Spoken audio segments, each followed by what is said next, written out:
All right, welcome to the next chapter. This is the one on kinetics.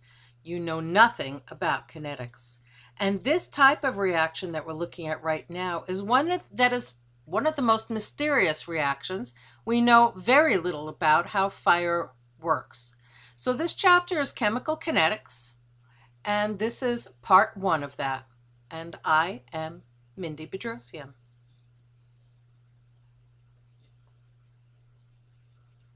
So what is kinetics? Kinetics deals with the speed at which changes in a reaction occur over a specific period of time.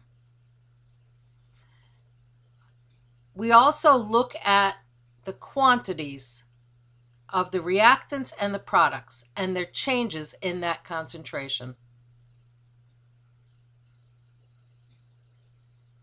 Therefore, the reaction rate is the change in concentration of a reactant or a product, either one, per unit of time.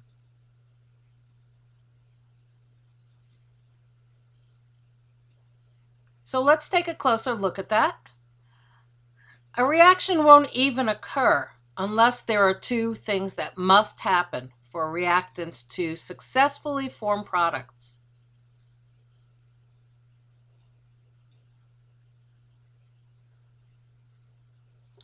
Number one, the collision must involve enough energy to produce the reaction.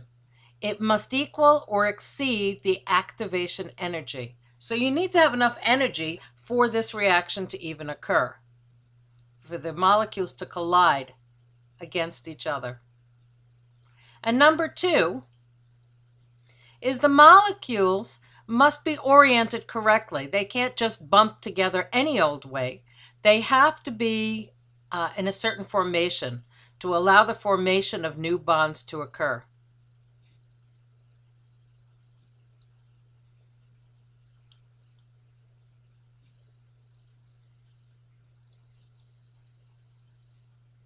This is the expression of rate, which is the change in the concentration over the change in time.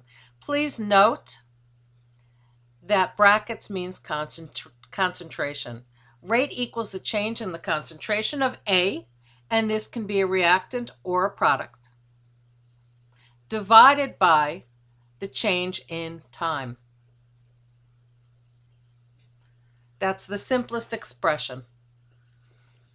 A change can be positive, meaning that it goes up in concentration, or negative, meaning it decreases in concentration.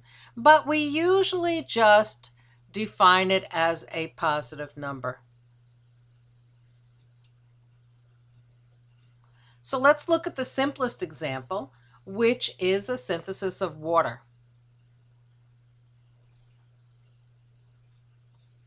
When a reaction begins, it is 100% reactants and 0% products. Over time, the amount of products increases as the amount of reactants decreases. If it was perfect, we would have 0% reactants done at the end and 100% product. Just by looking at this equation, however, the rate of disappearance of hydrogen gas must be twice the rate for oxygen gas and equal to the increase to the rate of appearance of the water.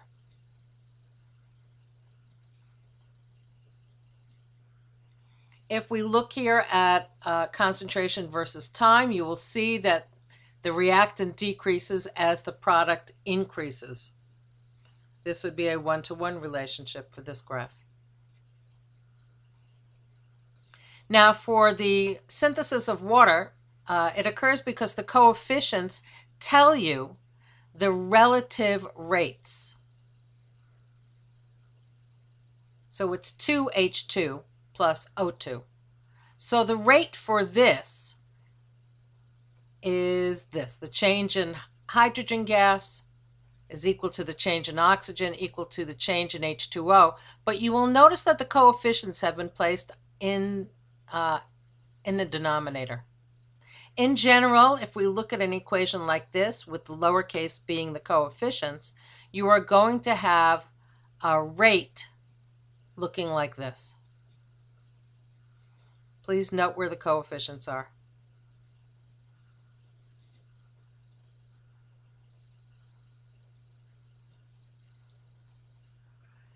So there are 4 factors that affect rates.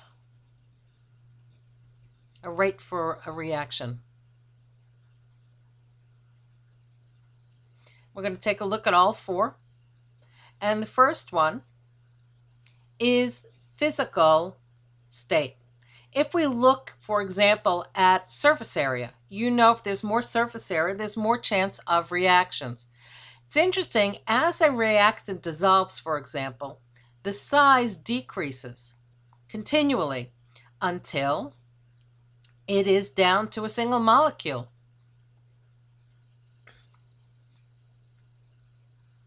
Because of that, you can imagine that as it decreases, surface area rises. So as the size decreases, the surface area increases. So you might expect it would increase the chances of a successful collision and have an effect on the rate of the reaction, which it does. The second one is concentration.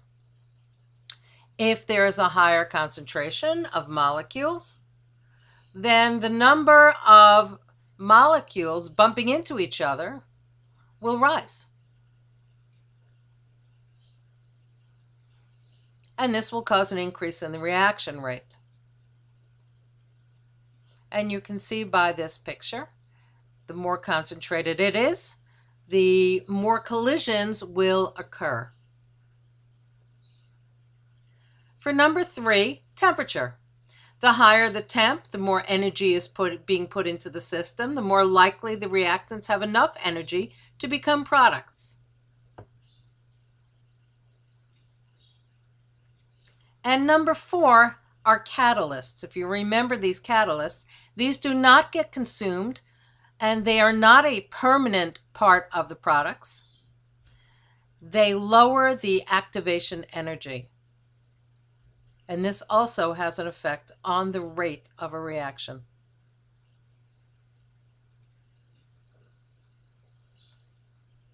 You can see on the graph. And this is end of part 1.